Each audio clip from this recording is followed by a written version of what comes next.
Can we get past partisanship? Governor Gavin Newsom beginning his day with that message during this visit to our nation's capital. He's there meeting with national leaders from both sides of the aisle, including President Donald Trump, all to push for emergency fire aid for Southern California.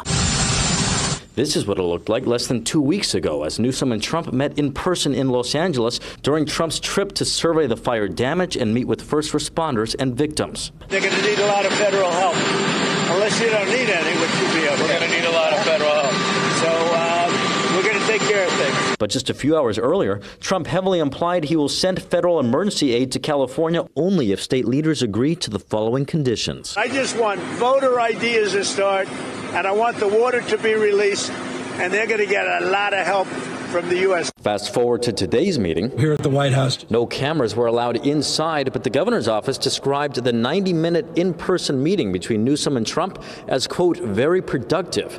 Newsom saying this afterward. The spirit that defined the meetings of this day, that spirit of collaboration, cooperation, the spirit that finds the best of American people. But the meeting comes just about 48 hours after Democrats in the Assembly advanced Newsom's special session bills aimed at taking on Trump. The first bill proposes $25 million for immigration-related legal services to fight against Trump-backed mass deportations, while the second bill calls for the state to allocate an additional $25 million to the California Department of Justice to help Attorney General Rob Bonta fund future lawsuits against the Trump administration. Republicans expressed concerns that could backfire as California seeks help from the federal government. We should be working with the President of the United States, not fighting him and suing him.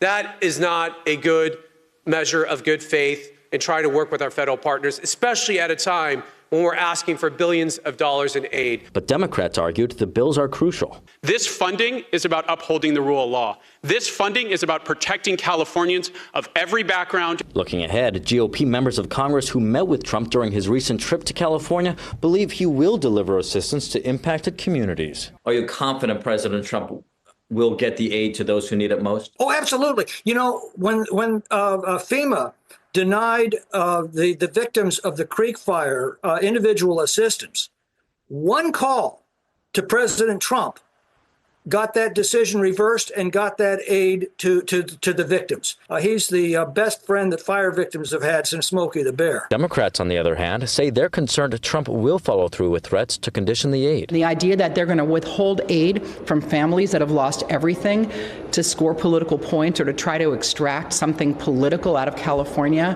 is just unconscionable. And we did reach out to the White House for Trump's take on the meeting, but did not hear back as of news time. Meantime, Newsom will meet with more members of Congress from both sides of the aisle on Thursday. Reporting at the state capitol, covering local news that matters, Zayton Wallace, Fox 40 News.